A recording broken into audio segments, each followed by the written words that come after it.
Oi, esse é o Projeto Piloto Podcast. Aqui a gente vai conversar sobre temas que nos ajudam a ampliar a nossa visão de mundo e a nos sentir menos solitárias nas nossas jornadas.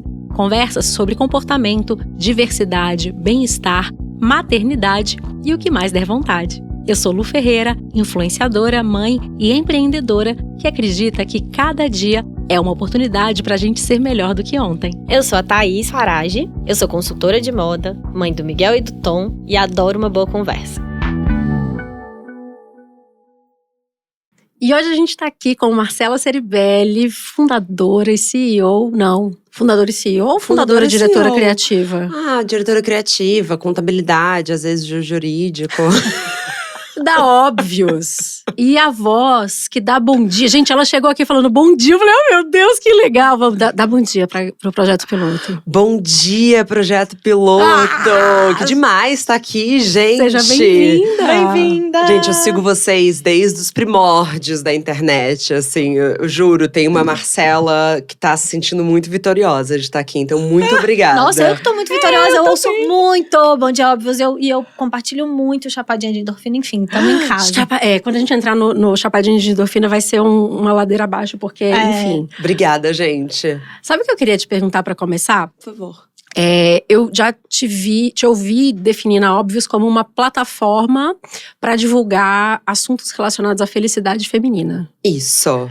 Você ainda define ela assim? Como que você define hoje a Óbvios? Eu defino justamente assim, como plataforma de conteúdo que tem essa felicidade feminina como norte, né? Com esse espaço seguro dentro da selvageria da internet, em que a gente vai tratar de assuntos relevantes para que as mulheres vençam essa batalha contra uma sociedade que lucra com a nossa infelicidade.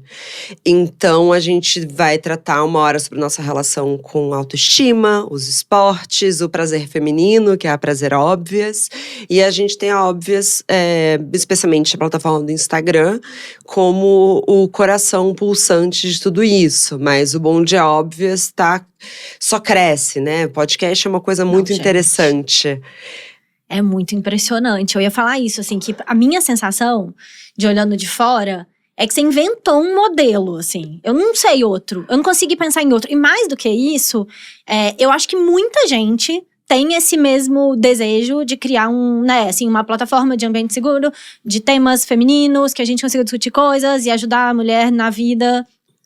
Mas eu acho que só a Óbvios conseguiu fazer isso de um jeito muito grande, muito que chega pra muita gente, para muitas mulheres diferentes. Eu vejo assim, né? Eu sigo, compartilho, dou like. E aí, às vezes, quando chega o post, eu vou ver os likes, eu falo assim, gente, tipo, é muito diverso, assim, das minhas amigas que deram like, sabe? Que eu consigo ver os likes. Muitas falo, bolhas. gente, assim, uou! E eu acho muito isso legal, muito, né? eu acho isso muito impressionante.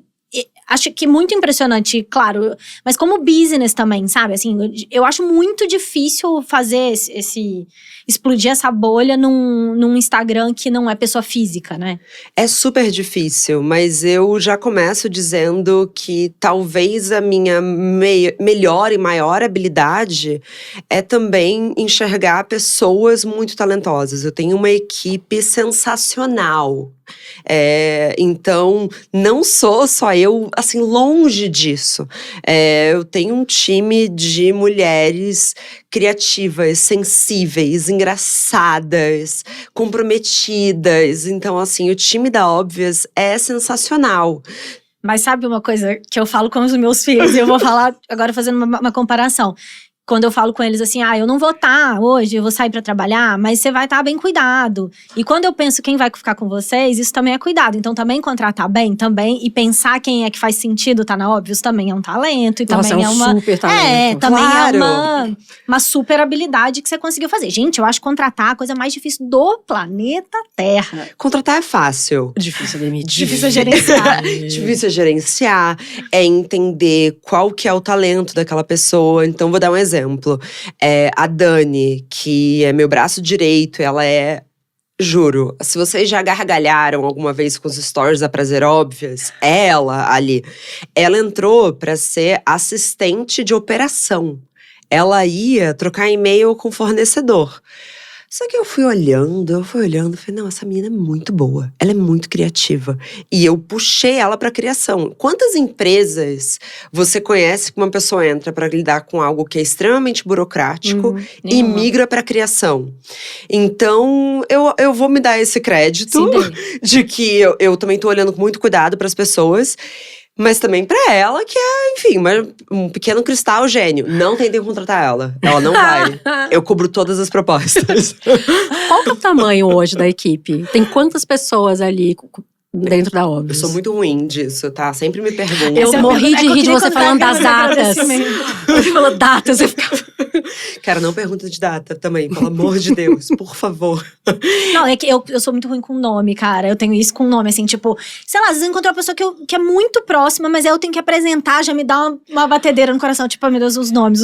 Eu tenho, enfim. Dá uma taquicardia. Não, eu sou muito boa de nome. É uma coisa engraçada, eu sou perdida no tempo e espaço, mas outro dia a gente falou, por que não liga pra aquela menina Gabriela que a gente entrevistou em 2017? Nossa, tá louca. Marcela, você tá louca? Eu falei, não, eu tenho, uma memória fotográfica. São 20 pessoas. Bastante gente. Com margem de erro. 4 mais, 4 em cima. Pode ser. Com certeza. Nossa, eu achava que era muito mais gente. As pessoas acham que é muito mais gente, que é o andar de um prédio. Eu achava, eu tinha certeza absoluta. Tipo, reunião dos acionistas da novela das 8, assim, aquele janelão, vista pra marginal. Não, até porque é remoto. Eu tenho pessoas Já ia que estão no perguntar Nordeste, pessoas que estão no Sul. E funciona bem pra vocês? Às vezes. Acho bom, às vezes eu acho que já tá bom. Gente, É muito complicado. difícil. É complicado igual você tá num espaço físico, é tudo complicado. A gente, não conseguiu, decodificar como que é o trabalho remoto. E quando eu falo a gente, eu tô falando, sei lá, do Google, do Meta. Óbvio. Tá todo mundo confuso nesse… Tá difícil. Nessa híbrido, mas tem que vir, né? Mas tem essa vantagem de poder ter gente especial que talvez não se mudasse pra São Paulo. Porque Sim. não faz sentido, porque não cabe na vida, porque é muito caro. Exato. Eu acho que a vantagem é que a Óbvios já sempre foi híbrida, muito antes da pandemia. Então, a gente não teve aquele baque de… Puf, agora tá todo mundo em casa. Já era. Então, a gente já tá se adaptando desde que a gente nasceu. Então, a gente tá alguns anos adiantado nesse sentido. Então, de usar a plataforma, de entender. Mas é difícil, especialmente por uma questão de agilidade e proximidade de gestão. Por exemplo, uma pessoa da minha equipe que acabou de entrar, que já entrou depois da Óbvios já ser o tamanho que ela tem, muitas vezes sente que tem uma distância de mim que é difícil eu convencer a pessoa que ela pode me chamar a qualquer hora pra falar, que não tem problema nenhum. É que você falou da inovação, né? Do tanto que a Óbvios… É isso, né? Criou uma coisa que todo mundo queria criar. E eu acho que tem essa coisa do grande, entendeu? Porque não é o grande pelo grande, mas é que, de fato, né? Assim, não é só o grande do fetiche de ser grande, mas é de fato de conseguir chegar a muita gente e isso impactar, de fato, no jeito que a gente entende a internet, do jeito que a gente pensa a internet para mulheres no Brasil. E sabe o que eu queria falar? Do impacto gráfico da Óbvios. Sim. Porque tem aquela estética, Óbvios, que daí a pouco começou a ser replicada e assim, sei lá, chegou no Canva, sabe? Você abre lá e tem os templates, você fala, isso aqui foi a Óbvios, mas não é. Eu tenho muito cuidado pra falar sobre isso, porque eu acho que existe também alguns inconscientes coletivos que são do Zeitgeist, né? Que é o espírito do tempo.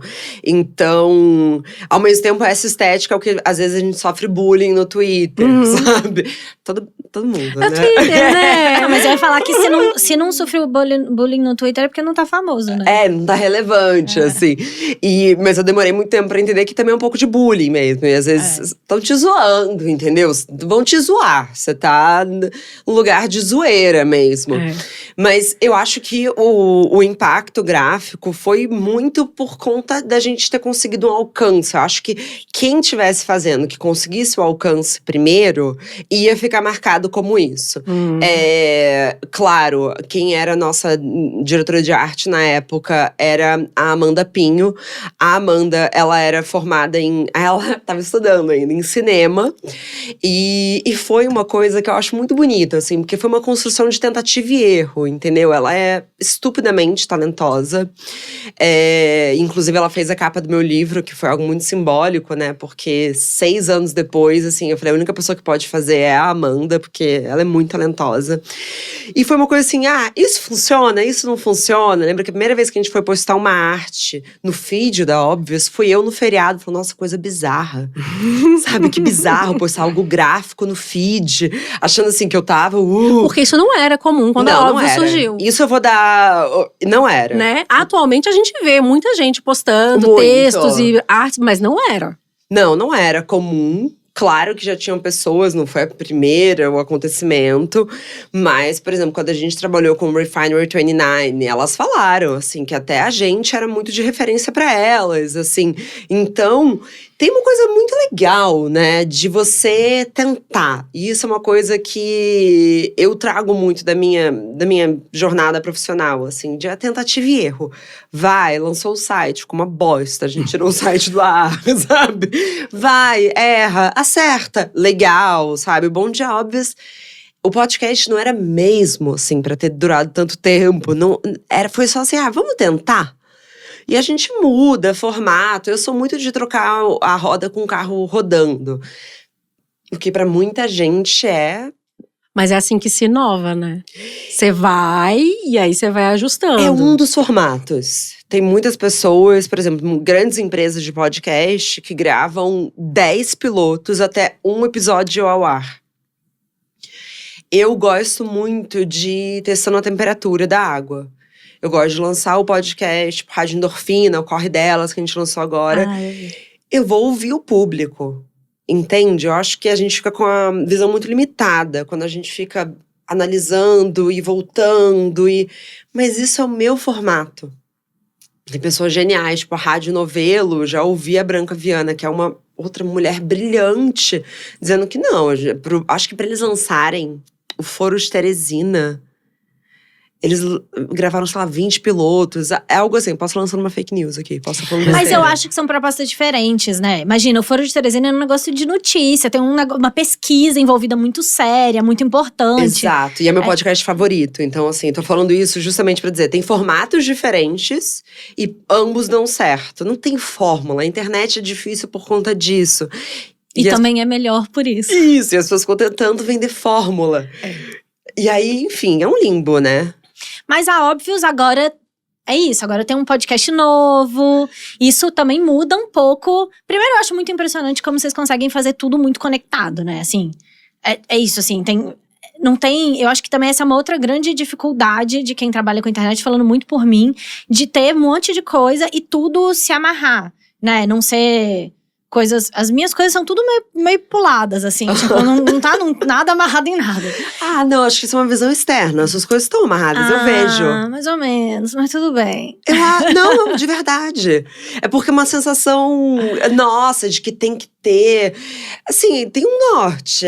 Mas você pensou sobre isso? Você começou a criar, por exemplo… Sei lá, você começou o Óbvios, aí vem o Chapadinha, Prazer, eu vi que tem um em inglês agora. Mas você já começou pensando assim? Não, imagina. Não, imagina. Mas eu acho que já faz… Desde 2018, a Óbvios é muito bem planejada. Eu acho que foi o ano da virada, assim. Então, por exemplo, em 2018 eu falei que a gente ia fazer vibradores. E a gente lançou ano passado. Desde 2018, assim. Não por mim, tá? Eu sou viciada em apagar incêndio. Isso é uma coisa que eu preciso tratar, entendeu? Eu amo resolver problemas. Você vê essa coisa de produção, né? Produtor então, é isso. Eu venho de produção, assim. Teve algum dia que a gente tava gravando e tinha uma galera do audiovisual. Aí estavam ligando pra… Não vou fazer publi de graça. Mas pra um fornecedor de fundo infinito. E eu falei, liga pra eles e fala tal coisa que eles entregam no mesmo dia, tem tal cor. E aí o menino da câmera, ele ficou perplexo. Porque ele tava me vendo ali, né, apresentando. Ele falou, calma. Eu falei, não, venho de produção, meu filho. Eu já venho noite em sete. Me respeita a minha história, entendeu? Então eu já resolvi muito B.O. Mas eu tenho sócios que tem a visão ampla. E os meus sócios têm isso. E aí, quando eles me botam, eles precisam me falar assim, ó. Inclusive, a gente fez isso há 2 semanas. Eles falaram, Marcela, vamos planejar. Aí eu apago o incêndio que é planejar. Mas eu tenho muita dificuldade de parar e… Eu também, total. Eu também vim do cinema, acho que pode ser isso. É A gente foi mal isso. ensinada. Ah, não, vamos, entendeu? É assim. Mas o legal é que você se juntou com pessoas que te complementam, né? Isso que eu ia Isso. falar, melhor tipo de sócio, gente. Porque eu acho que tem que ser. E os sócios estão desde o início da Óbvios ou vieram depois? Foi aos poucos. Então, um dos meus sócios é o Renato, que é meu parceiro. Ele não começou junto comigo, muita gente… ele tava ali, mas ele não era sócio. Eu faço tudo muito certinho na minha vida, né? Então, assim, pra ele virar sócio, a gente, de fato, assim, fez um acordo… Tudo sob sigilo, mas foi um grande acordo e tal. Ele entrou depois de 8 meses, mas foi um acordo, que eu acho legal falar sobre isso, porque muitas Também pessoas… a gente tava junto há muito pouco tempo. Não, e mais do que isso, né? Fica essa sensação de que porque tá junto, não pode falar de coisas difíceis e duras, não pode cogitar a hipótese que um dia não esteja mais. E precisa, né? Tipo, tem que fazer acordos, tem que ter um… Gente, é o conselho que eu dou pra todo mundo. Tenha conversas difíceis quando tá tudo bem. Não quando tá tudo mal. É um bom conselho. Eu falo sobre dinheiro, sobre divisão, sobre até quem vai… Como é que seria se a gente se separasse e quem ia cuidar dos cachorros? Quando a gente tá em lua de mel. Não, mas tem que falar, gente. Eu tenho uma coisa que eu falo que as pessoas ficam muito horrorizadas, assim, que é… Eu tô nessa com meu marido se a gente vai ter ou não o 3º filho. E aí eu falei, eu quero muito ter o 3º filho, mas a minha condição, tipo, em contrato, a gente só faz se tiver contrato por escrito, é que se a gente se separar, você é o responsável financeiro pelas crianças. Porque eu consigo sustentar 2 crianças, eu não sei se eu consigo sustentar 3. Não sei quanto eu vou precisar trabalhar mais pra sustentar 3. E ele ganha mais que eu, então… É a minha condição, as pessoas ficam assim, chocadas. Nossa, gente, eu tô que zero absurdo. chocada, eu tô apaixonada. Você vai ter essa lógico. conversa. Eu falei, gente, desculpa, mas eu não quero depois que, sabe, se eventualmente me separar, eu virar a pessoa, eu sou o ponto fraco, sabe? Eu sou a corda da história do meu lado, tô de boa. Maravilhosa. Mas eu vejo que mesmo nos ambientes que eu frequento, que são de pessoas mais progressistas, é um tipo… Porque ainda envolve dinheiro, né? Que é o segundo tabu. É tipo, falar de separação e de dinheiro. Tipo, e filho. E aí, mas qualquer amiga separada sua vai te falar… Fala. Isso, Não, qualquer um que já passou por uma separação vai falar Eu já isso passei pra por uma todo separação, mundo. é por isso. Então você tem experiência. Exato, você É não quer isso. se ferrar. Não. Então, nessa linha do tempo, vem o Renato. E aí, 2 anos depois, a gente passa a fazer parte da Flag CX. Eles entram como sócios. E há 2 anos, a Luísa Martini, que é uma das sócias fundadoras da Flag, passa a ser uma sócia atuante da Óbvias, que também ela entra para fazer essa parte de B2C, né? Que é Business to Consumer, que é de negócio para consumidor.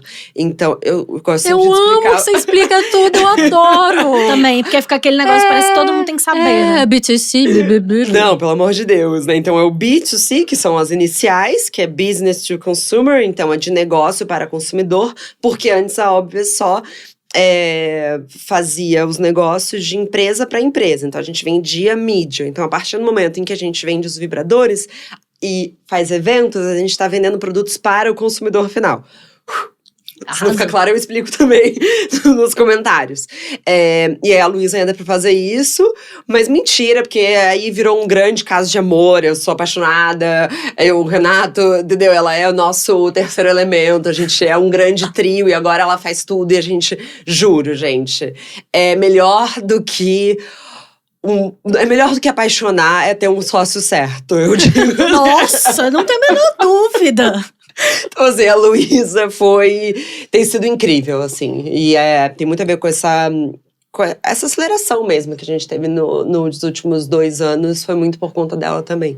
Uma mulher maravilhosa. Gente, de onde veio, assim, você nasceu assim? Tipo, businesswoman, assim? Veio assim? Porque tem 33 anos, né? Tipo, anteontem nasceu. Como é que faz? Eu não sei. Não, errando muito. Eu erro muito, Thaís. Pelo amor de Deus. Não sou. Mas tem como é? Errar rápido pra errar melhor. Pode ser. Tipo, vai errar outra coisa. Era uma discussão que eu tinha muito quando eu tinha Faragim, que eu falava para as pessoas muito isso. Eu falava, gente, só erra outra coisa, pelo amor de Deus. Não dá pra errar isso de novo. Vamos errar outra coisa. Eu acho que… Eu não sei, já me perguntaram isso, assim, e pra você ter uma noção, às vezes a minha mãe, assim, fala, mas de onde que saiu isso, né? Que engraçado. Eu não sei, eu acho que deve ter algum lugar, assim, eu acho que, enfim, tem alguns lugares que eu sempre gostei muito desse lugar de liderança, então a gente pode até voltar pra coisas bobinhas, então eu fui representante de turma da 5ª série ao 3º ano, então sempre gostei disso e de organizar, sabe, de escutar, mas também fiz muita cagada, entendeu? Foi muita cagada, eu acho que é um pouco de… É isso, você começa muito nova, e aí… Às vezes eu queria ter começado óbvias mais tarde, sabe? Tem algumas… Nossa, é a primeira vez que eu ouço alguém falar isso, porque em geral é o contrário, né? Queria ter começado mais cedo. Não, eu adoraria ter… Eu acho que eu comecei com pouca bagagem, sabe? Mas onde você ia arrumar bagagem se eu não tivesse começado a óbvios? Não sei, trabalhando numa agência, sabe? Sofrendo numa agência. Sofrido, sabe? Mas é que eu já era freela, né? Eu já fazia consultoria lá no Rio. Então eu já comecei com a coisa do freela muito nova. E quem faz produção, eu acho que faz qualquer coisa nessa vida, Não, e eu acho que tem um lugar, assim, vou falar isso com muito cuidado, porque eu não quero parecer irresponsável, mas eu acho que tem um lugar, porque me perguntam muito isso, assim, como é que você teve coragem de deixar de ser CLT pra ser freela? Eu falei, eu nunca fui CLT. E eu acho que tem esse lugar de que quem começou freela na vida tem um outro entendimento do trabalho. E não, gente, eu sou muito a favor do CLT. Dito isso, muito. Eu sempre tive… Todos os meus funcionários eram CLT, que eu acho que era uma coisa que pouca gente pode falar. Mas… Então, sim, eu sou muito a favor do CLT. Mas eu tô dizendo que tem um lugar de começar freela que te dá um amadurecimento e uma coragem e uma necessidade de se virar. E um outro entendimento mesmo do trabalho que é diferente, né? E aí eu preciso falar que óbvio que tem um recorte de privilégio, Óbvio. entendeu? Por mais que minha mãe não me sustentasse, eu estava sendo sustentada pelos freelas que eu fazia já desde os, sei lá, meus 21… Eu sabia que eu tinha um airbag Não, ali, é entendeu? muito diferente. Ter onde cair é muito diferente. Então, assim, dito isso, de fato, eu acho que quanto mais tempo você passa sendo CLT, mais medo vai dando. Porque a gente também vai ficando mais… Eu não sei vocês, eu vou ficando muito mais medrosa com o tempo em relação a tudo, assim. É normal. Tem mais a perder, né, também. Exato. Se um dia você tiver filho, acabou. Nossa. Medo de tudo. Não, eu quero, né? Eu planejo. Aquela empolgada da Prepare-se. maternidade sorri. É que eu penso muito, eu penso demais, né? Eu tava conversando com uma amiga minha que já tem, né, 2 filhos. Ela falou, Marcela, é difícil ter filho por você ser uma pessoa que pensa demais. Você pensa demais, não vai ter filho, não entendeu? vai. O filho às vezes tem que meio que, tenha e aí se vira. Eu acho que se quer, tem e se vira. Eu acho que é trocar o pneu com o carro andando. É que agora eu descobri que a gente é vizinha, então eu tô… Ótimo, vai lá em casa passar uma tarde. vou lá ensaiar. Ou não. Ah, não, meus filhos são muito fofos, você vai ser animada. Tá bom. Vamos falar de chapadinhas? Vamos. Quando você começou a gostar de exercício? Então… É uma boa pergunta, porque eu acho que a minha história é muito parecida com a de muitas mulheres. Eu fazia esporte quando eu era pequena. Meu pai sempre acreditou que esporte não é sobre mover o corpo, mas, por exemplo, ele achava essencial fazer esporte em equipe para você saber trabalhar em equipe.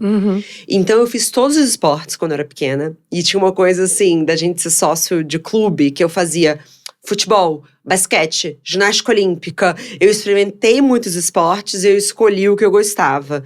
E toda vez que eu falo que eu experimentei todos, é engraçado que a minha imagem visual é uma bola na cara que eu tomei no futebol. Que assim… E eu não ligava, eu era a última a ser escolhida, porque as pessoas falavam, então você era muito boa.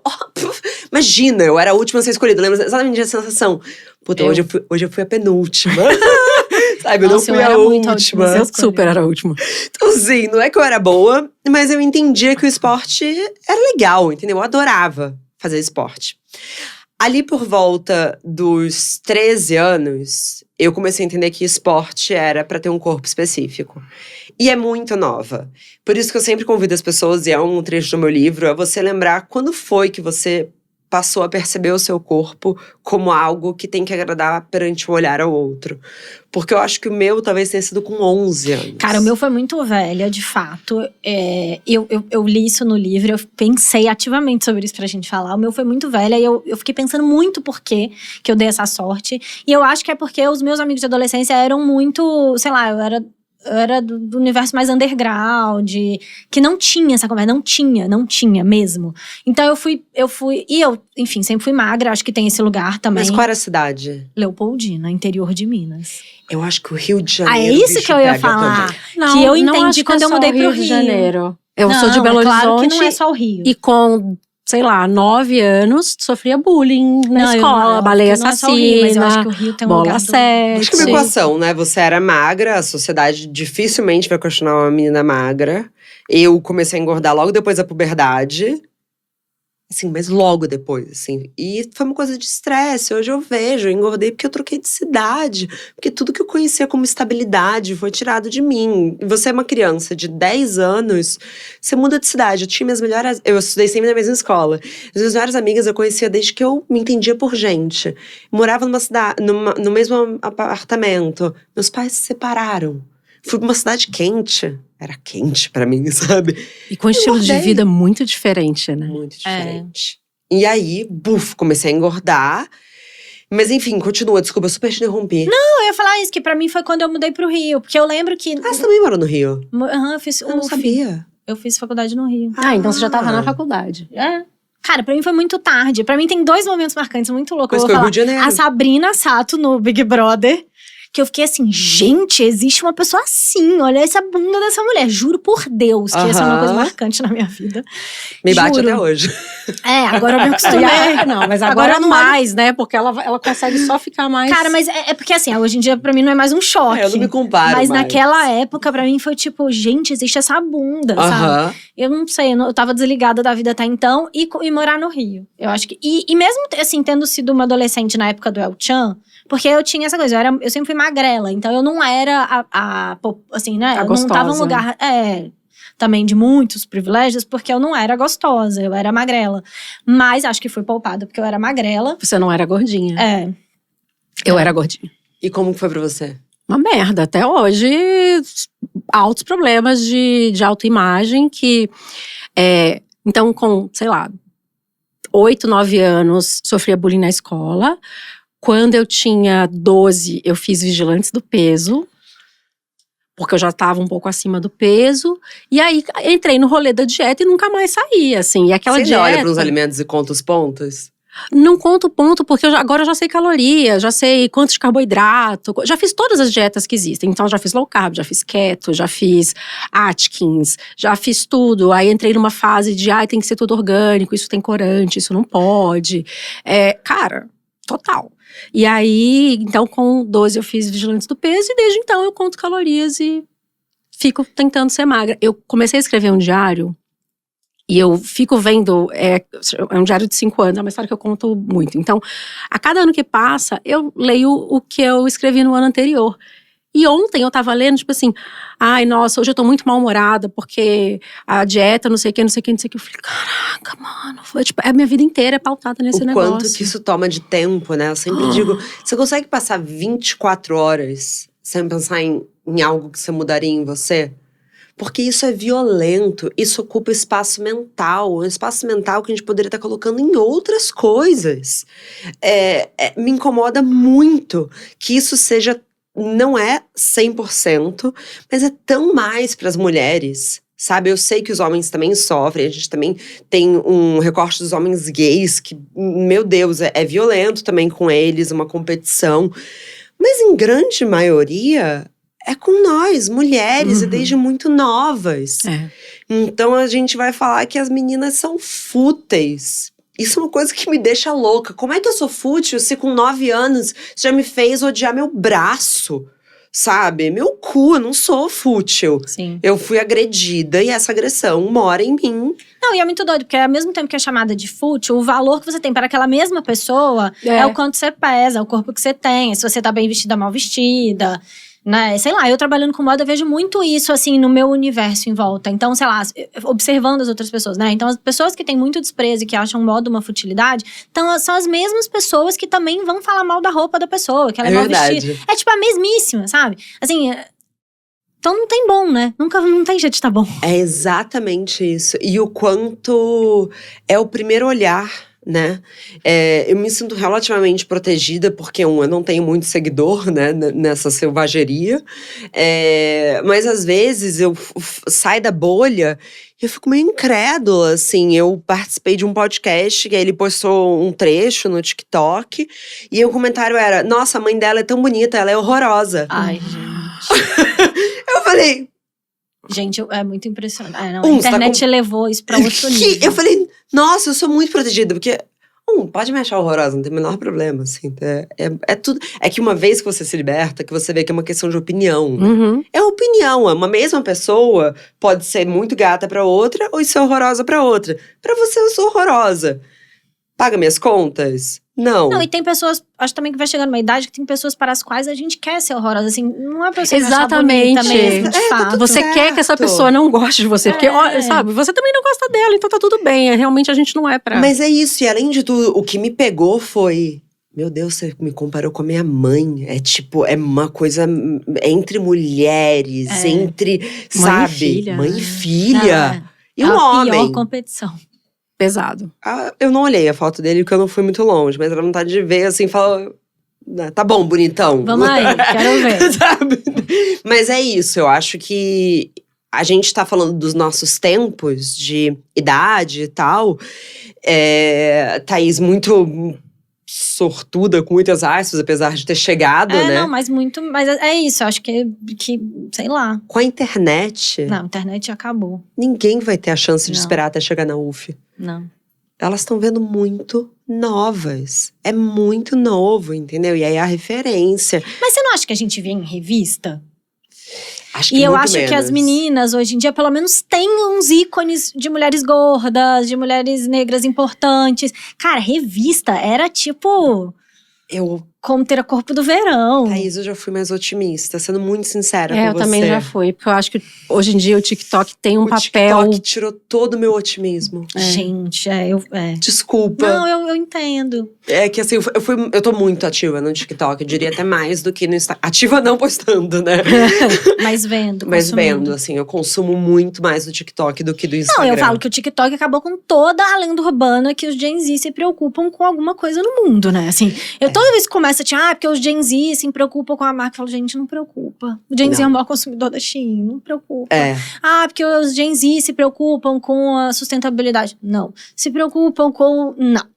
Gente, eu vejo, assim, na minha área, né, de consultoria de moda, tudo que a gente passou, sei lá, os últimos 10 anos falando pras pessoas, não, isso é antigo, isso é preconceituoso, não sei o quê, voltou com tudo nos Gen Zs no TikTok. Mas você também não acha… Como ser elegante. Aí a gente pode… Sexy sem ser criticar vulgar. todo mundo. Voltou total. A gente começa a criticar tudo, né? Mas eu acho que também erraram muito de tentar colocar uma geração em 3 slides de um keynote.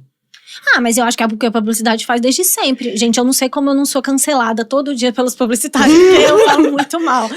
Não, e o meu melhor amigo trabalhava num desses grandes institutos de pesquisa e eu zoo ele. Eu falo, se fudeu. A gente não tá fazendo nada do que você falou. Não, é isso, eu faço muita coisa com publicitário hoje em dia de pesquisa de moda e de consumo e tal. E assim, óbvio, tem muita gente de publicidade legal, é óbvio. Mas é isso, eu acho também que tem esse lugar que de alguma maneira é mais fácil, né, tentar botar em 3 slides todo mundo. Mas isso é sempre assim. Quando eu fazia design, a gente tinha um grupo do Orkut que chamava Eu Rotulo. Esse daqui é voltado para aquela garota. É isso, né? Vai fazer o quê? É porque a gente não dá pra subestimar coisas simples do ser humano. E tem inclusive um livro muito bom que fala sobre o jogo do status. Eu não sei se já tem em versão em português, mas tem um podcast ótimo da Vox. quem for fluente em inglês, porque de fato só tem áudio, infelizmente. Mas acho que tem vídeo… A gente tá no YouTube? Tá no YouTube. Tem vídeo também aqui no YouTube dele falando, assim, que isso é natural do ser humano. É isso como espécie. A gente tem um jogo de status que a gente joga o tempo todo. E ele fala até o status, por exemplo, sobre pessoas que são generosas. Então também existe o status de quem é o mais generoso. Claro. Então, assim, o status game, né, que é o jogo do status, ele não vai embora, porque na hora que você vê que você tá fazendo só escolhas conscientes da moda e o seu cérebro ainda tá em formação, né, que a gente sabe que agora o cérebro só acaba de se formar com 25, né, uma coisa absurda, a gente demora muito. Aí você vê, você tem 12 anos, você vê que a sua amiguinha tem os melhores looks, ela acaba ocupando um status social melhor que o seu. Eu vou comprar na Shein. É Shein? Shein. Eu vou comprar na Shein também, entendeu? Mas eu acho que todo mundo tinha uma expectativa de que a próxima geração, o status ia ser responsável com o consumo. E não foi, eu acho que a gente regrediu muito. Eu acho que só quando tiver escassez, Thaís. Essa que é a questão, quando não existia. Eu passei ano novo em Nova York, na casa de um amigo meu, e a gente foi num supermercado… Não era um supermercado específico, mas era um supermercado… Como eu vou dizer isso? Não era um hipermercado, era um supermercado de bairro, a gente tava no Queens. E a gente foi comprar jantar pra cozinhar. A gente não encontrava carne. Não tinha carne. E a gente falou, mas é um supermercado vegano? A gente deu uma olhada, assim, não tinha carne.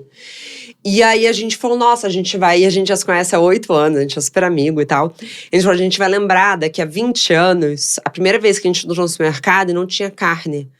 Porque carne não é para ter em abundância. E eu acho que isso é uma lógica de escassez. A gente comprou salsicha vegana? Não, mas a gente não comprou carne. Precisamos jantar de legumes. Eu comeria, mas enfim, aí tem questões ali dos meninos que não comiam. Mas enfim, tudo isso para dizer que enquanto existir a Shein, enquanto existir carne a rodo, a gente só vai entender como espécie, e não importa que acabou de acontecer o maior desastre na Turquia, a gente vai ter que não ter acesso para isso acontecer. Eu também não acredito que tenha… Assim, eu acredito muito em lei, né? Eu tenho essa… Eu gosto de acreditar também. Eu acredito que tem que ter um pouco de regulação mesmo, assim. Tipo, não dá pra gente também achar que só as pessoas vão parar de comprar na Shein, sabe? A Shein tem que ser multada, proibida, não pode importar, sabe? Assim, tem que ter… Cadê os compromissos com direitos humanos? Sei lá, alguém tem que entrar nessa conversa, entendeu? Não dá pra esperar que a menina de 12 anos faça essa regulação. Mas eu só trouxe a coisa do Gen Z, do TikTok por isso. Porque eu acho que tinha, assim…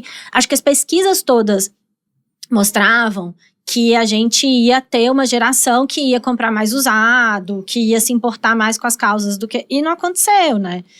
Então… Tem um recorte, né? Ainda tem alguns, mas depende do seu algoritmo, do seu local. E tem um lugar que a gente fala sobre Brasil, né? Que é muito delicado. Porque se você cresce numa família que nunca teve acesso a nada… Óbvio. Você nunca pôde entrar no shopping e comprar volume. Não, gente, e mesmo a Shein ocupa um lugar, né? Eu fiz um texto pra UOL sobre isso. A Shein ocupa um lugar, assim, a gente criou o desejo e não resolveu o acesso, né? Então, com as pessoas pobres e com as mulheres gordas, sabe? Não tem roupa, gente. Não tem mesmo. Então, E lá tem. E lá tem. Então… Também tem esse lugar de acessibilidade que as outras marcas não querem ter, né? Muita marca não quer ter, não é só um problema… Enfim. Voltando então para o chapadinho de endorfina. Vamos lá. Então, cada um na sua época, na universidade, 10 anos, depois 12. da puberdade. Depois da menstruação. E aí? E aí eu comecei a entender que o exercício Era pra ficar magra. Era uma ferramenta para um outro tipo de corpo.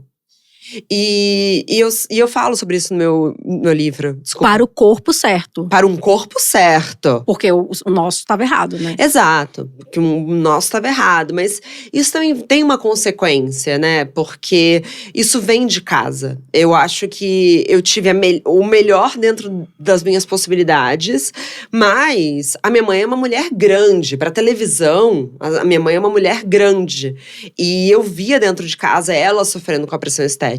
E quando você tem uma mãe que faz dieta, e isso não sou eu falando da minha cabeça, tem pesquisas que mostram isso, tem 4 vezes mais chance de você começar uma dieta mais cedo. E isso é uma questão que eu trato, às vezes, até pensando sobre maternidade. Assim, se eu tiver uma filha mulher, eu preciso resolver as minhas coisas, porque eu não posso repassar para ela. A minha mãe fez o melhor que ela podia. Mas ela tava fazendo dieta desde sempre. Eu acho que era outro tempo, né? As discussões eram outras, assim. Eu acho também que eu tive essa sorte. A minha mãe não fazia dieta, minha mãe era grande, e era grande, mas também minha mãe não tava na televisão. São muitas nuances, Exato, né? E assim, minha mãe Cara, tava… é muito pesado estar na televisão enfim, né, com o jogar… Porque hoje em dia, por mais que vocês achem que a gente tá pior, tem um lugar… Não, mas tem um lugar de que as pessoas legais não vão falar do corpo de outra mulher da televisão. É óbvio que vai ter algum espírito de porco que vai falar, mas a gente tem um consenso, né, pelo menos de sociedade progressista, que a gente… Antigamente não, né, nos anos 90, até as pessoas consideradas legais e politizadas e dentro dos temas importantes da atualidade estavam falando mal do corpo das mulheres na televisão. Sex and the City, a gente Sex and the City, exatamente. A gente volta pro assunto. Não, eu acho que sim. Acho que teve uma evolução também. Não, mas eu, quando disse que eu não sou mais tão otimista, porque se você me perguntasse há 4 anos, eu ia falar: as próximas gerações não vão estar nada aí pra isso. Não. Eu acho que piscou, patriarcado vence. Piscou, a Kim Kardashian usa o Zenpic. É muito difícil isso. Eu tenho uma filha de 7 anos. E aí…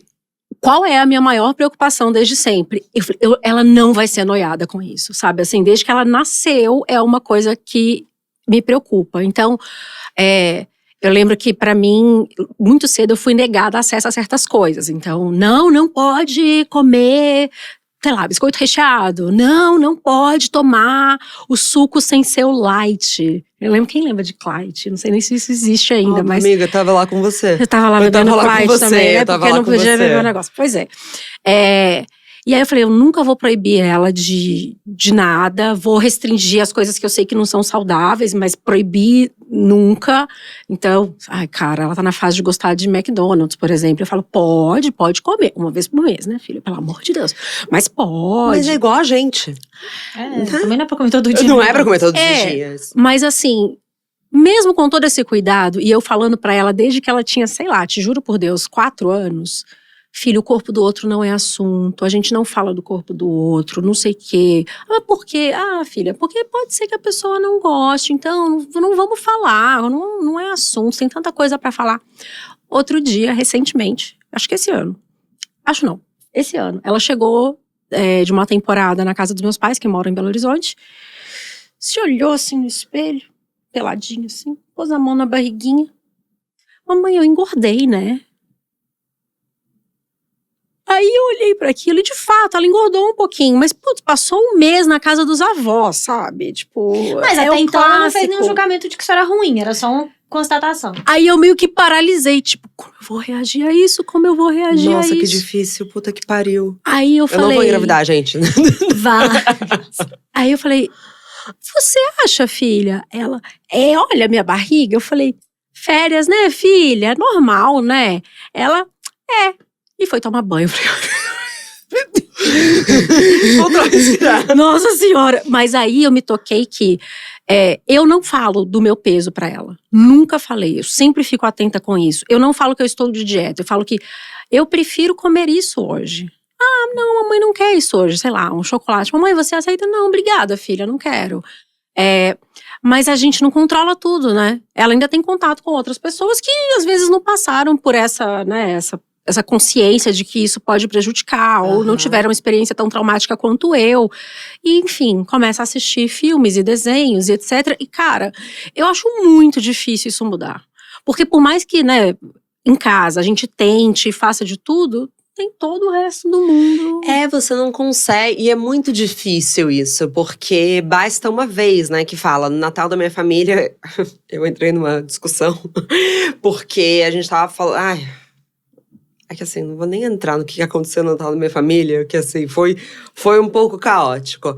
Mas, em um dado momento, o meu priminho tava falando alguma coisa, ele tem 8 anos. Ele fala, por que eu não tomo café da manhã? Aí entra minha tia e fala assim, é ótimo, ele já faz jejum intermitente. Eu falei, não fala isso. E às vezes, eu tenho uma coisa, infelizmente, que é de reação. Sabe quando você tem uma coisa, tipo… Você nem pensou, né? Quando você viu, falou. Eu gosto de escolher minhas batalhas, mas eu fiz assim, não fala isso. Não fala isso, não é pra falar isso. Simplesmente eu não tomo café da manhã. Não vai falar, que uma criança de 8 anos faz jejum intermitente. Ele não precisa ter esse nome, ele não precisa… Mas pronto, registrou. ele faz jejum intermitente. O que é jejum intermitente? Entendeu? E aí vai começar, e é muito novo. Então, assim, eu concordo com você, a gente pode fazer o nosso melhor. Olha que não é meu filho, mas é que eu amo tanto ele, que assim, eu quero proteger ele, sabe? Mas o mundo vai estar aí. Gente, mas assim, eu vou ser a voz do otimismo nesse episódio. Mas é muito importante que ele que não venha de casa. Olha vocês contando o quanto foi pesado pra vocês essa coisa da mãe fazer dieta. Então, tá bom, já temos um passo. Vamos lá, pessoal. Vamos aí, time. Não, porque senão é tipo que boss, acabou o mundo, vamos todo mundo morrer. Não, mas não é. É que assim, em casa eu tinha o exemplo e eu e minha irmã também sempre tivemos essa questão com o corpo, minha irmã até mais do que eu, mas pra mim, o que pesava mais não era em casa, era o externo, era o bullying, era ser classificado. Gente, cara, criança é muito cruel, né? Lista das meninas mais bonitas da sala. E aí, não, a Luísa é até bonita, mas não é gorda. Gente, não dá. Não dá. Não, eu acho. A gente tem que educar o primeiro todo, mas seu rosto é bonito, a gente nunca esquece. Ela é linda de rosto, mas é gorda. Mas eu acho que isso também melhorou nas escolas. Eu acho que hoje em dia tem muito pouca escola que vai permitir tolerar que isso aconteça. Pra não parecer que eu sou totalmente pessimista, o que eu quero dizer eu acho que tem um jogo de ataque e contra-ataque, que nem você falou. Então hoje tem alguns fatores externos, mas pelo menos a gente tem contra-ataque. Antigamente a gente não tinha. É verdade. Que é tipo aquela matéria da Priscila Fantin, gordinha, da Capricha. A gente só tinha o ataque. Eu acho que hoje a gente tem o contra-ataque. E a gente vai entender a partir do que elas vão… E eles, né? Porque eu acho que os meninos também vão sofrer. Qual caminho eles vão escolher nesse sentido, assim. Alguns, de fato, vão sucumbir, vão sofrer, mas eu acho que pelo menos agora tem como escapar, tem como… E eu acho que de fato a gente não vai resolver em uma geração, né? Não. E assim, pensa só, você sofria bullying e muito nova você foi pro Vigilantes do Peso, que também é um jeito de falar pra criança que tem um problema mesmo, né? Assim, é um jeito de reforçar em casa que tem um problema. Acho que quando a gente não reforça, pelo contrário, sabe? A gente tem exemplos de pessoas incríveis que são gordas e que estão ótimas, que são lindas e que estão bem de saúde. E eu acho que nesse sentido, a gente tem muito exemplo hoje em dia que não tinha. Antigamente, na nossa geração, as gordas eram as engraçadas, né? Eram as mulheres engraçadas. Não eram nenhuma mulher bonita desejada. A gente não tinha liso, sabe? Na nossa geração. Então eu acho que, de novo, é isso. Eu não acho que a gente vai resolver numa geração. Eu acho que ainda é muito cruel, é muito ruim. Acho que essa volta da moda anos 90 é bem problemática nesse sentido. Acho que a gente voltou a ter um culto da beleza esquelética. Mas acho que tem contra-ataque. Você acha que pra cada Bella Hadid tem uma foto da Adele, Lizzo e Beyoncé no Grammy? Acho que não. Eu acho que mas eu não acho que tem, eu não acho que é proporcional ainda, tá aí as passarelas, mas eu acho… Não, moda esquece, mas eu acho que tem mulheres muito legais que a gente de fato acha bonita e que não são tão magras. E isso não existia gente. A gente não tinha nenhum referencial, assim, nenhum lugar falando pra gente que dava pra ser gorda e bonita. E atraentes, né? E sexy, é verdade. Assim, e felizes com o próprio corpo. Acho que a gente tem bastante gente hoje em dia encabeçando, até porque, gente, a verdade é que acho que eu sou muito apaixonada por dados, mas eu sou muito ruim de memória. Então, vamos lá. Talvez, acho que 60% das mulheres não são magras. Então, assim, a gente tem muita referência e eu acho que cada vez mais a gente vai ter mulheres não magras que são consideradas bonitas e que se sentem bonitas e que isso não é um tema. E eu acho que, além de tudo, tem uma discussão muito legal que tá acontecendo agora, que é também do envelhecer. Né? Que é algo que a gente nem discutia. Não, era velha ruim e acabou. E a gente fazia piada de velho mesmo. Isso, e acabou. E depois os 30, que é uma loucura, né? Então, acho que a gente também tem boas referências. Porque, ao mesmo tempo, vou defender uma coisa muito polêmica aqui, esquecendo que eu tô na internet. A Kim Kardashian, ela tá… A história da dieta do tomate, o vestido da Marilyn Monroe, o Ozempic, que a gente sabe… É tudo um absurdo. Mas ela falar que ela tá fazendo o melhor sexo da vida dela com 40 anos… também é meio bacana. Então, assim, ainda… Não, e uma mulher separada, com 4 filhos, falar que tá fazendo o melhor sexo agora, gente, porque também tem esse lugar da mãe assexuada, né? Total. Mãe Maria, mãe de Jesus, é isso, assim, nasce uma mãe, nasce uma assexuada. Então, é importante também essa coisa de mulheres que fazem sexo. Muito. Gente, mas e também isso, eu acho que a gente precisa, né? Não vai ter nenhuma pessoa nem na internet nem fora dela, que vai preencher todas as caixinhas do tá de parabéns. As pessoas são mesmo Humanas. mistura de coisas, fazem coisas horríveis e coisas boas, Sim. né? Não tem essa, né, o bom e o mal. É que hoje a gente tá nesse momento polarizado de, às vezes, buscar, né, tipo, o ícone, né, e pronto, é esse. Porque antigamente a gente conseguia, porque a gente tinha pouco acesso às pessoas, né? Então, uma pessoa famosa era muito distante, a gente sabia A gente muito não pouco via, sobre né? ela. Imagina, o que você sabia? Eu não sei, eu amava a Sandy quando eu era pequena, não sei vocês. Mas eu conhecia as músicas dela, eu não sabia nada da vida dela. Hoje a gente tem tanto acesso às pessoas famosas que a gente julga cada detalhe, né? E, enfim, e essas arenas de guerra que são as redes sociais, em especial o Twitter, que a gente pode ficar lá. Não gostei de tal coisa. Mas vocês acham que a Rihanna tá grávida? Tá, confirmou. Confirmou? A equipe dela confirmou hoje de manhã. Não. Hoje de manhã não, né? Confirmou ontem, eu vi hoje de manhã. Por que eu tô tão feliz por pessoa que eu não conheço? Não. Isso foi rápido, né? Não, gente, eu me impressionei, assim, não por nada, mas é porque, né, ela teve filho em maio e ela já tá transando a ponto de ter outro. Mas é com aquele boy, né? Admiro. Com aquele boy dá pra fazer uns… É que dá trabalho, né, quando esse filho pequeno, mas enfim. Mas você na rica, né? Igual Rihanna. É, não, enfim, é porque também às vezes demora… Enfim, a poder voltar a voar. É? Se tá amamentando, às vezes demora. Com mas aquele boy, você deve voar o tempo todo. Desculpa, eu sou gente, muito fã dele. Desculpa. Ele é muito gato. Ele é, pra mim, e isso muito antes de ser o boy da Rihanna, tá? Pra Já mim falei também. isso publicamente. Eu acho ele o homem mais bonito da geração, assim. Eu acho ele de outro mundo. Eu acho que ele… eu acho ele muito… Aquela que já fica até tímida. Não, é que meu Não, quarto eu ficou acho vermelho. ele- E o Michael B. Jordan, assim, eu acho ele ovulei muito falando bonito, agora. mas eu acho ele mais do que bonito. Eu acho que ele tem uma energia de gostoso, gente. Isso é muito puxado, porque não tem nada que tipo, acabou, entendeu? A energia do gostoso, ela É isso, eu fico vermelha. Não, também tem o Met Gala, que ele tava ainda pegando a Kendall, né? Que eles pegavam de vez em quando. E a Kendall é muito discreta, né, em relação às suas coisas. E tem uma foto dela, meio agachada, apoiada no joelho dele. Eu falei, cara, nem a Kendall consegue disfarçar quando ela tá perto desse… Tipo, ela já tá Não, ele é desesperada muito- pra pegar ele. Tira essa roupa. Ele é muito gostoso. Mas que bom que ela tá grávida. Tá. Sei lá. Mas eu queria perguntar, Não, quando peraí. foi que você deixou de odiar o próprio corpo e começou a fazer esporte porque gosta Deixar do de seu odiar o corpo? próprio corpo. Tô concluindo. A gente pode… Tô dando este benefício do… Eu acho que eu não deixei de odiar o meu corpo, eu deixei de me importar tanto assim. Eu acho que ao longo dos anos ele foi perdendo esse nível de importância pra mim. Mas em especial, é legal, acho que a pergunta pode ser reformulada no seguinte sentido. Quando foi que esporte passou a ser separado de estética? Sim, é isso. E… Esse é o ponto de virada. Foi quando eu tive uma crise de pânico que eu fui parar no hospital. E eu ouvi dessa médica psiquiatra falando, eu quero que você trate exercício físico como a sua saúde, como seu remédio diário contra a sua ansiedade. E aquilo mudou muita coisa. E quando eu percebi que eu precisava fazer exercício todo dia de manhã para controlar a minha ansiedade, eu comecei a ver outros fatores. Então… Calma, eu sempre odiei minha perna, né? Cada uma tem sua questão. Eu sou puro suco dos anos 2000, eu queria muito ter perna fina. Eu morria, assim, que minha perna era grossa. E hoje em dia eu sei que minha perna é forte pra caceta, entendeu? E eu só consigo pedalar com um peso bizarro. Eu sei que pernas finas também podem ser fortes, pelo amor de Deus, gente, não me cancela.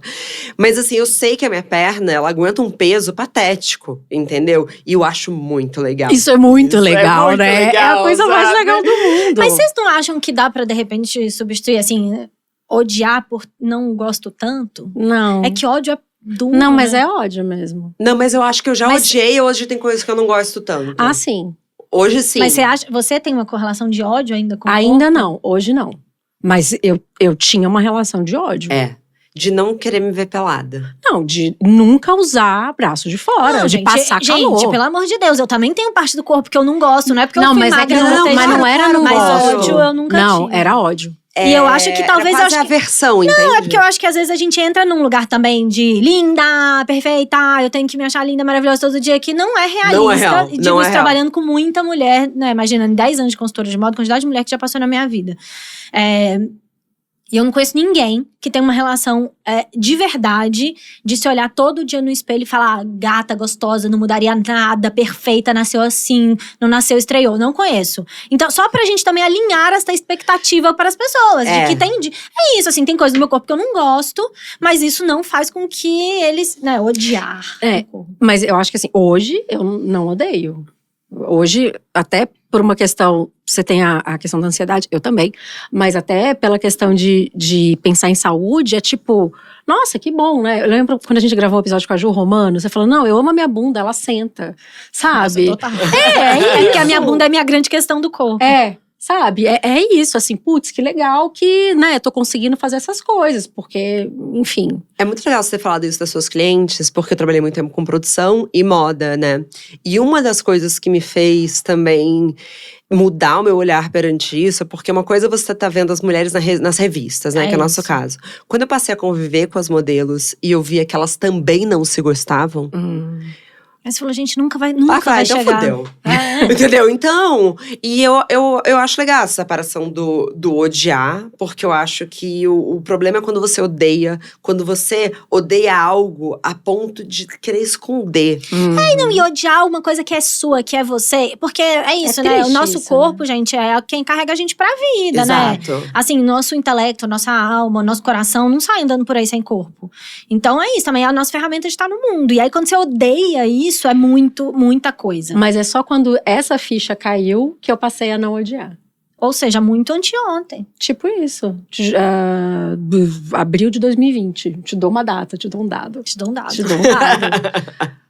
Abril de 2020. É isso. Eu acho que tem esse lugar. Porque também eu sinto que, assim, às vezes eu vejo…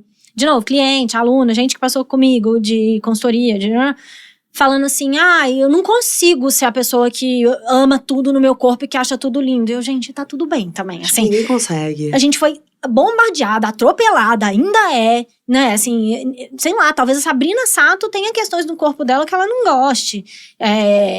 E acho que mais do que isso, eu acho que não acho que não é saudável também esse lugar de sou perfeita, tá tudo ótimo. Não, tá tudo bem, tem alguma coisa no seu corpo que você não acha que tá natural. Até também. porque esse valor do só é bom se é bonito, né?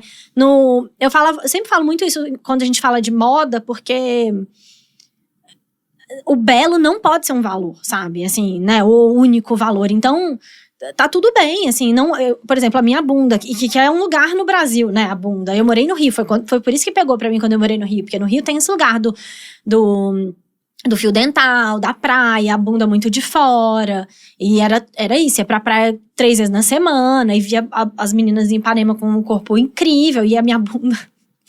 Enfim, e aí… passa um lugar também de que tá tudo bem, eu não acho minha bunda linda, mas isso não me faz menor em nenhum sentido no mundo. Sim. Eu acho que esse é o lugar, sabe? Porque também ficar na expectativa de que a gente vai achar que tudo que a gente tem no corpo é perfeito, pra aí sim achar que a gente ocupa um lugar especial no mundo, aí danou-se. É isso, é o senso de importância. Tá bom, eu ainda não sou apaixonada pela minha barriga. Mas qual a importância que isso tem? Porque a quem interessa que eu não goste de mim? Porque a gente tá vivendo também nessa sociedade de otimização constante. Então é a sua melhor versão. É a sua melhor. Eu tenho certeza que a Sabrina tem alguma questão, porque eu não conheço ninguém que fale, eu estou na minha melhor versão. Porque a gente tem questões, entendeu? E é isso, quando te comparam com a sua mãe, quando você é ensinada que tem um ranking de meninas mais bonitas, e que isso vai mexer com o seu status social. Então, assim, é muito difícil de se desvencilhar disso. É muito. Mas é começar também a ocupar a cabeça, sabe? Com outras coisas. Eu sempre digo que eu não confio no meu feed depois das 21 horas, né? Porque se eu pego o Instagram depois à noite, eu começo a achar que eu não sou tão bem-sucedida assim. Que realmente… Será que… Eu já cogitei, gente, outro dia numa insônia dessas. Falei, será que eu volto a fazer escova progressiva? Porque meu cabelo tá tão descontrolado, né? Não tá com aquele brilho da progressiva. Cara, demorou 3 anos. Se pá, 4 anos pro meu cabelo voltar pra textura dele natural, sabe? Vou até olhar, assim. Tá belíssimo. Pelo amor de lindo. Deus, não vai alisar o cabelo, Marcela, sabe? Não, e é muito doido, porque aí alisa pra depois fazer esse cachinho Tá no… aqui, fiquei hoje 1 hora pra ficar com o cabelo igual o seu. Poxa vida, não alisa, Marcela. Tem uma vantagem, entendeu? Que de fato eu acordei, botei um mousse e vi, assim. Tem uma certa vantagem. Mas é isso, eu acho que… E vão ser momentos, a gente precisa estar perto de mulheres que, em ambientes como esse, a gente não vai sentar aqui e falar, nossa, vocês viram como a fulana engordou? Também tomar cuidado com os círculos que a gente tá, sabe? Porque eu acho que isso também vai nos alimentando do nosso olhar perante a outra mulher. Uma coisa que talvez eu já tenha… Não sei se eu vi você falando, porque, enfim, vi muitas coisas, li livro, fiz todas. Sobre como que os homens, em geral, eles marcam coisas pra fazer que envolvam o corpo. A história foi do parque, não é? Que você fala Isso. que a menina vai bonitinha Isso. e o garoto vai pra curtir o parque. Então, chega, né, na pracinha, no parque, o menino se mete na areia, tira a roupa, se suja toda. E a menina, não, cuidado, não sei o que, você tem que… E hoje em dia, eu tenho percebido, e tenho até sentido isso nas minhas relações, assim, de tipo… vamos fazer aula amanhã junta de bike, sabe? Vamos, sei lá, vamos pro parque dar uma andada junto. Eu acho que a gente começa a conseguir se enxergar um pouco mais ativas, né, enquanto mulheres. Isso eu gosto muito de falar, que não é à toa que chapadinhas de endorfina no plural. É porque eu acho que o melhor que você pode fazer para ressignificar a sua relação com o esporte, com a atividade física, é ter companhia. É fazer disso um programa legal, porque isso é ciência dos hábitos. A gente precisa de recompensa toda vez que a gente faz algo. E pro nosso cérebro registrar de que aquilo valeu a pena, que é o disparo de dopamina. E dificilmente depois de um treino que você passou o treino inteiro falando, nossa, eu odeio esse corpo, ai que vergonha, eu odeio esse ambiente. O seu cérebro vai ler como? Acabei de ser agredido, não quero voltar amanhã. Entendeu? Isso não é nada sabe? É o seu cérebro entendendo. Isso aqui valeu a pena ou não. Disparei prazer ou não. Mas se você marca de ir com uma amiga, depois vocês conseguem tomar um café. Se você não fica ali pensando, se você fica focada no que você tá fazendo, não em como o seu corpo está parecendo fazendo aquilo. Por isso que, enfim, eu amo yoga, né? E eu acho muito magnífico que na maioria das salas de yoga não tem espelho. Porque não é pra você ficar olhando como que o seu corpo tá ficando, porque ele é massa mesmo. Às vezes até uma evolução, depois de um tempo você vê um espelho, mas você só tá ciente, consciente, não como ele aparenta, é muito legal. Então, eu falo no livro, né, que durante a pandemia, eu acordava todos os dias, às 6 da manhã, para ir para uma praça, que era um ambiente em ar livre, de máscara, mas eu fazia Muay Thai com a minha melhor amiga. E eu não tava indo para lá porque eu queria ficar com a barriga chapada, ninguém tava nem vendo daqui para cima, mas porque eu sabia que me fazia bem, e porque no final a gente, sei lá, conversava. Era a pessoa que você via. Era a pessoa que eu via, era a minha pessoa, entendeu? Gente, só depois que liberou, tá? Assim, só pra gente tá ali, agosto de 2020. Eu acho que tem um lugar de… eu acho que a consultoria de moda também me trouxe muito isso, assim, de que… Cara, eu acho que quando a gente faz muito exercício, a gente entende com o corpo que o nosso corpo é uma ferramenta, sabe? Que não é só esse lugar de aprovação popular, de decoração, de boneca, né? Que é um lugar de ferramenta, que é muito bom ser capaz de fazer as suas coisas, de levar a sua vida, de carregar seu filho. É muito especial. E, de novo, gente… Botar a mala no bagageiro. Não, tem que ter músculo. Eu falo isso todo dia, assim. Tem que ter músculo pra envelhecer, sabe? Assim, você tem que conseguir agachar, você tem que conseguir levantar, sentar. E é músculo. Então, levar esse lugar da ferramenta, eu não sei, eu acho que esse é um lugar do corpo que as mulheres olham muito pouco, né? De se entender como… É isso, é esse minha ferramenta pra viver a vida. Sim, sabe que em 2018 eu fui numa nutróloga muito consciente, assim, ela foi muito legal mesmo. E eu não sei vocês, assim, eu já tive muita noia com o número da balança. E eu não vou falar de número. Mas eu tinha um número meta. E eu nunca, acho que só com, sei lá, 8 anos eu pesei abaixo desse número meta. E aí ela falou, deixa eu te mostrar uma coisa. Ela falou, não vai ser ético. Ela imprimiu uma biopedância, né? Que é um papel que fala, isso é o que você tem de gordura, isso que você tem de músculo, isso que você tem de água. Ela falou, eu vou imprimir a biopedância de uma paciente minha que é modelo. E ela fez bem profissional, assim, porque ela imprimiu e ela recortou o nome da pessoa. Tipo, eu não vi nada e ela botou do lado do meu. E a diferença de músculo era de 10 quilos. Ela falou, você tá vendo isso aqui? Você tem músculo. Eu não tô falando que é melhor ou pior, mas eu tô querendo te explicar que a gente não é… O peso da balança é a coisa mais irrelevante que você tem que saber. Então, assim, parou. Para de olhar pra isso. Você não vai… Ela falou, você não vai pesar quanto você quer pesar, a não ser que você deixe de ser saudável. Porque se você perder 10 quilos de músculo, você vai ser menos saudável, você vai viver menos. Não, e é o seu tipo de corpo, né? Isso também é outra coisa que eu vi muito, gente, nesses 10 anos de consultoria de moda. Assim, as pessoas têm composições e genéticas diferentes, assim, e nunca será. Nunca será. Não dá pra querer ser uma outra pessoa, não vai ser triste pra sempre. Cara, eu tive tanta cliente que eu espero que eu tenha conseguido ajudar no processo. Mas que era isso, assim, você pergunta pra ela assim, o que que você gosta no seu corpo? Aí ela fica, Isso melhorou muito, tá? Também vou dizer que em 10 anos, no início era muito… As pessoas não conseguiam… As mulheres não conseguiam nomear o que gostavam. E agora, eu parei de atender cliente no final do ano passado. E até o final do ano passado, eu tinha cliente que era assim, o que você gosta no seu corpo? Gosto de tudo. Tem alguma coisa no seu corpo que você tem questão? Não. Passei a ter muitas, mas no início era muito, tipo, eu não conseguia nomear uma coisa que gostasse. Gosto da minha mão. Falou, não, Anja, vamos lá. Vamos lá, vamos conseguir, vai ter. Então, também eu acho que… Por isso que eu sou otimista, porque eu acho que eu também vivi na minha bolilíssima, mas vivi essa transformação, sabe? De ver mulheres que não conseguiam nomear nada que gostasse e que hoje em dia conseguem falar de vários que gostam de um monte de coisa. Sim. De gente que não mostrava um monte de parte do corpo e que hoje em dia mostra, sabe? Então, eu fico otimista, sim. Eu acho que… Mas é que eu acho que o seu otimismo era maior que o meu, por isso que talvez você não esteja se sentindo tão otimista. Acho que esse foi o meu baque. Acho que o meu baque foi esse, assim. Pra você ter uma noção, lá atrás, eu lembro que… Eu não sei se foi 2002 ou 2003, a minha mãe me puxava pra traduzir umas coisas pra ela, né? Porque enfim, era fluente em inglês. E eu lembro que ela falou, tem uma pesquisa de Harvard, que eu quero que você faça isso. E minha mãe, enfim, ela falava, isso aqui é um freela que você faz comigo, sabe? E aí, era a pesquisa da Harvard que gerou a campanha de… Posso falar a marca? Pode. De Dove, da Beleza Real. Então, eu lembro, assim, eu traduzir aquilo pra minha mãe. Foi a primeira vez que eu tive o impacto de que na publicidade deveriam ter corpos diferentes. Eu lembro de pensar, uau! Gente, falando de 20 anos, assim.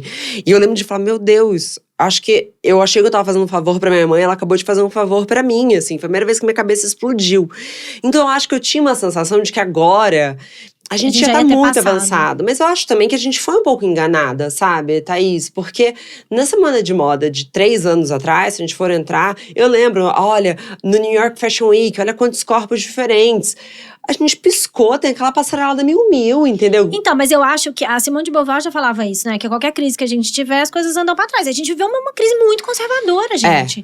A gente viveu uma maior crise conservadora dos últimos, 30 anos, entendeu? É óbvio que isso vai chegar nos corpos da moda, vai chegar em todos os lugares. Mas a gente tá aqui resistindo. E a evolução não é linear, então você tem toda a razão. Eu tava iludida, agora talvez eu esteja só otimista. Não, e assim, eu acho que é um pouco… A gente precisa acreditar que as coisas estão melhorando, porque senão a gente desiste. A gente para de brigar, entendeu? A gente fala, cara, não tá melhorando, então foda-se, deixa a Mil só mostrar a gente tamanho 32. 32. Sabe? Mas gente, tem marca… Bom, enfim, vamos lá. Eu queria puxar o assunto livro. Podemos? Podemos, vamos. Quero saber como foi que você se viu autora, porque é mais uma… Né, assim, é uma forma de comunicação diferente e que exige uma elaboração muito diferente da internet. É um negócio que tá impresso, eu não sei se isso pegou pra mim, mas pra mim, quando eu escrevi o livro, era a cada 5 minutos uma crise de ansiedade. Até hoje, quando eu penso, me dá uma batedeira no coração, assim, de tipo, está impresso, eu não posso reeditar, eu não posso arquivar este livro em algum momento se eu tiver falado uma grande bobagem. Adoro. E, ao mesmo tempo, acho que você conseguiu fazer um negócio que eu nunca vi também, que você trouxe a internet pro livro, né? Sim. Você fala, o livro tem muito do podcast. Então, vamos lá, vai. Conta tudo. Claro, não. É assim, eu sempre escrevi muito, né? Isso sempre esteve dentro de mim. Eu sempre falei para todas as pessoas mais próximas minhas que um dia eu ia escrever um livro. Mas eu não percebi que eu vinha escrevendo esse livro ao longo dos 3 anos. E isso que eu acho que tem muito valor em Aurora. Porque eu escrevo toda semana. Eu escrevo o monólogo do Bom Dia Óbvias, eu escrevo a newsletter da Óbvias. E a gente tem muita sensação de que um livro é um lugar em que você vai no meio do mato e vai transpirar e vai vir uma inspiração. E, cara, a vida Como é uma real. máquina de escrever. Entendeu? Sabe? Não, é uma mentira, entendeu? Algumas pessoas, sim, claro, se você tem um contrato milionário com uma editora, que geralmente dificilmente vai ser o primeiro que você tiver, entendeu? Se isso for a única coisa que você faz na sua vida. A maioria das pessoas escreve um livro na loucura do dia a dia. Ou elas têm muito isso em comum com a Aurora, que é reunir o que elas vinham escrevendo e entender aquilo como uma obra. Então, quando a HarperCollins entrou em contato comigo, eu sabia que eu queria eternizar o podcast. É muito interessante, porque quando você falou da questão gráfica, da questão gráfica da Óbvias, o Bom Dia Óbvias foi a nossa resposta para isso. Porque quando eu vi, a internet estava cheia de páginas que tinham um dizer bonito, reflexivo, numa arte bonitinha. E começou a me incomodar muito. Porque eu falei, calma, como é que eu mostro que isso aqui é verdade? Porque tá tão raso, né? E o Bom Dia Óbvias foi um pouco uma resposta disso. Vamos mostrar quais são os debates que acontecem através disso. O que a arte que vai pro feed é resultado de uma reflexão profunda, de um estudo profundo. E eu acho que o livro também foi uma resposta pro podcast de que, assim, eu acho muito bonito quando a gente fala que escrever é paralisar o tempo. Porque eu não sei onde é que vai estar o Spotify daqui a um tempo, eu não sei. Mas assim, a partir do momento que as conversas que eu tive ao longo desses 3 anos que me mudaram profundamente, estão em um livro que você pode ler em uma semana, cara, eu acabei de… É um poder de síntese, de transformação. Sim. Então, quando as pessoas têm me escrito falando Aurora, acho que talvez tenha mudado minha visão de mundo. É muito gratificante, né? Emocionante. Mas, de certa forma, eu falo, cara, missão cumprida. Porque ali tá o puro suco do que me fez ser hoje, depois de 3 anos. Se em 1 mês lendo esse livro você conseguiu ter esse efeito, caraca, que demais, sabe? Não, e eu acho que você consegue fazer um negócio que é muito difícil e que talvez pra você tenha sido muito natural, mas que você consegue… E que no podcast é de outro jeito, né? Funciona de outra maneira. Então, sei lá, os podcasts têm os episódios com os temas, e no livro você consegue linkar tudo isso, né? Você consegue pegar uma fala, sei lá, da Maria Homem e juntar com uma coisa que você pensou em outro episódio, a Ariana e não sei o quê. E acho que isso também traz uma riqueza, né? Assim, é um jeito de… É uma editoria do melhor do melhor. Foi nada natural. Foi um trabalho que, assim, eu me peguei chorando, assim. Foi muito difícil, porque eu tive que… alguns episódios estavam transcritos, eu transcrevi na mão. Por quê? Aí eu vou te interromper e falar, não é possível que não tinha um Cristo pra você contratar pra transcrever. Não, tinha também, mas chegou uma hora que… venceu o contrato. Que a produtora venceu. Venceu o contrato. E eu gravei um puta de um episódio com a Valesca Zanella falando da Prateleira do Amor. Eu falei, meu cu que não vai entrar isso no meu livro. E quando eu digo que é um trabalho difícil, foi porque chegou uma hora que você ia entrar no meu escritório e o Renato, meu marido, ele falava assim… Parece que você tá fazendo uma investigação criminal. Porque eu colocava todos eles no chão e eu comecei a recortar. Eu falava, isso aqui tem a ver com isso, que tem a ver com isso. Aí eu fotografava, passava pro computador. E aí eu comecei a criar os ganchos na mão. Entendeu? Então, assim, foi muito trabalhoso. Que legal. Mas foi muito legal também, entendeu? Mas agora que eu venci, que o livro nasceu… Não vem falar que foi assim, não, que eu acordei e misturei tudo. Não, porque… Enfim, tem críticas, né? E uma pessoa falou… é um grande resumo do podcast. É, sim. E deu trabalho pra caralho. 3 anos, né, de podcast. Exato. E é muito trabalhoso fazer isso. E aí, quando eu terminei de fazer essa parte, a editora falou, nossa, bacana. Elas foram muito legais comigo. Mas assim, foi meio bacana. Agora precisa entrar em história sua. Agora preciso que você se doe. Aí eu comecei a porque sofrer senão muito. vira só de fato. Era isso que eu ia falar. É claro que não é um grande resumo do podcast, porque tem um monte de coisa… Não, tem um monte de pensamento sobre aquilo Exato. escrito ali, né? Exato. E aí foi um exercício, assim… legal, assim, mas foi de terapia, assim, tanto que foi junto com a minha psicanalista, assim, olha, eu escrevi isso hoje no livro, eu tô muito surpresa. Tiveram coisas que eu tirei do livro, por exemplo, porque não precisava, sabe? Que eu tava expondo pessoas que não mereciam tá ali, sabe? Sim. Mas chegou uma hora que eu falei, nossa, eu nem sabia que isso estava na minha cabeça, sabe? Então, sim, tem muito de mim ali e um trabalho filho da puta de resumir, tudo, resumir não, né? De pegar o puro suco do que eu ouvi nos da últimos grande 3 editora, anos. uma editada com o seu olhar, né? Exato. É muito legal isso de escrever, né? Você falou isso agora que, nossa, tem coisas ali que eu nem sabia que estavam na minha cabeça. E eu já vi você falando que você faz diário, né? Que você escreve todo dia. E acontece muito isso, né? De às vezes você não tá nem pensando em quando você vê. Caraca, mano, nem tinha pensado nesse rolê. E a coisa. O seu diário é à mão. A mão. E o seu? Também. Gente. Eu não consigo, sabia? Eu já tentei fazer diário 1000 vezes, eu não consigo. Ah, mas tá tudo certo, né? Tem que ser o que funciona pra cada pessoa. Eu preciso organizar os meus pensamentos manual. Por exemplo, quem vai me ouvir agora fala, nossa, mas ela imprimiu o papel pra fazer isso. Desculpa, prometo que eu plantei uma árvore no final. Mas é que assim, quando eu preciso começar a raciocinar, tem que ser na mão. Mas é de cada um. Mas vocês não têm medo de alguém pegar o diário, gente? Eu tô da 4ª B ainda. Ai, mas não é tão interessante assim. Quem vai querer ler sobre a minha vida? Cara, eu sou muito noiada. Eu nunca tinha pensado nisso. Que bom, desculpa plantar essa noia. Chama a Camila assim, Frender. Cara, eu nunca pensei nisso. Boa pergunta. Desculpa, gente, eu não queria ter plantado a noia. Não, mas eu acho só que não é tão interessante assim, sabe? Tipo, por que alguém vai querer ver? Se alguém ver também. Ah, gente, sei lá. Não. Eu penso, ai, que eu vou fazer. Tô nem aí. Eu sou muito. Eu sou assim. Mas o Posso computador não aumentar a pode pegar noia? também? Adoro. Ah, eu tenho. Não, então, assim, eu acho que o jeito que mais funciona pra mim, que eu tenho tentado ultimamente, eu uso um programa que chama Scrivener, sabe o que é? Eu usei muito o Para Scrivener no escrever o livro. livro. Então, foi isso. A minha editora me apresentou o Scrivener quando eu tava fazendo o livro. E hoje em dia eu faço tudo pelo Scrivener. Eu acho um jeito maravilhoso de organizar as coisas. E aí eu faço meu diário no Scrivener. O Scrivener tem senha, pronto. É verdade. Sim. Scrivener tem senha. Quando eu tô. Mas é muito, desculpa, mas é só que é muito menos orgânico, né? Tem que abrir o computador, digitar a senha, entrar no Scrivener, abrir uma… O Scrivener você digita. Quando eu tô digitando, eu vou me auto-editando. Eu digito e falo, não, isso não ficou bom. Quando eu tô escrevendo à mão, isso não existe. Eu simplesmente escrevo. Ah, entendeu? eu acho que eu escrevo, Por eu isso acho que eu acho que o melhor digital digitando. não funciona. Só pra aumentar a noia um pouquinho. Já assistiram um documentário da Pamela Anderson? Sim. Cara, eu Não. comecei a assistir ontem e roubaram um fucking cofre da casa dela. Ai, mas eu vi a série. Eu vi a série também. E o documentário. Nossa, eu fiquei muito mexida, cara. Eu A nem- Pamela Anderson ocupou outro lugar da minha vida agora. Não, eu não vou consegui acabar assistir. de ver, mas é isso, roubaram um cofre. Então, Não, claro, mas é que é só que é mais fácil um papel, assim. Sei lá, gente. Cada um com a sua noia. Podemos pular, vai. Justo. mas então, a gente estava falando de escrever, né? Então, primeiro isso, de que a gente acaba acessando lugares que talvez, né, a gente não consiga acessar antes.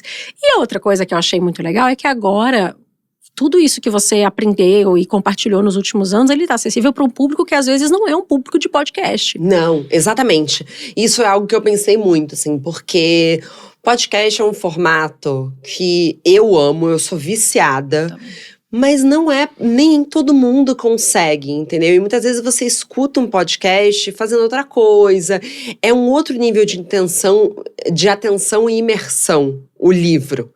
E eu tenho certeza que, assim, passou a atingir um outro público. E isso é muito legal.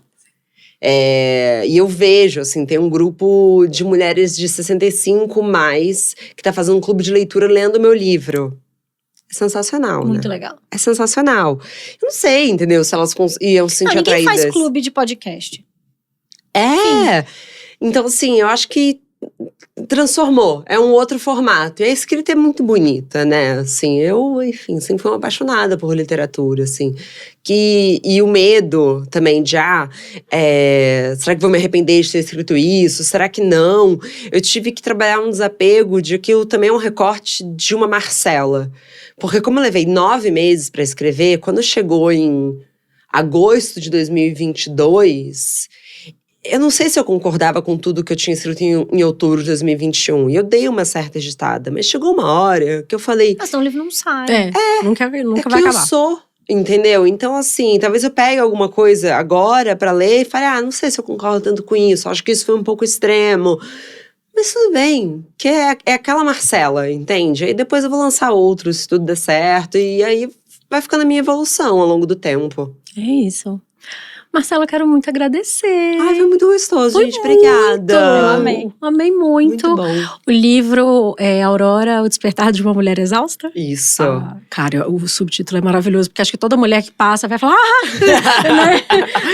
Como? Temos muito em comum. Como não se identificar. Foi lançado, foi em fevereiro ou foi ano passado? Foi ano passado, a gente lançou em novembro do ano passado. Estamos muito felizes, estamos no topo da categoria na Amazon, livros mais vendidos.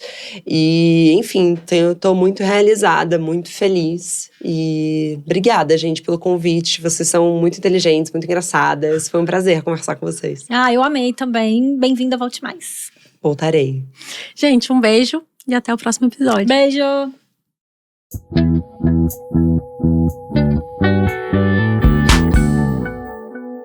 Este podcast foi produzido pela Tumpats.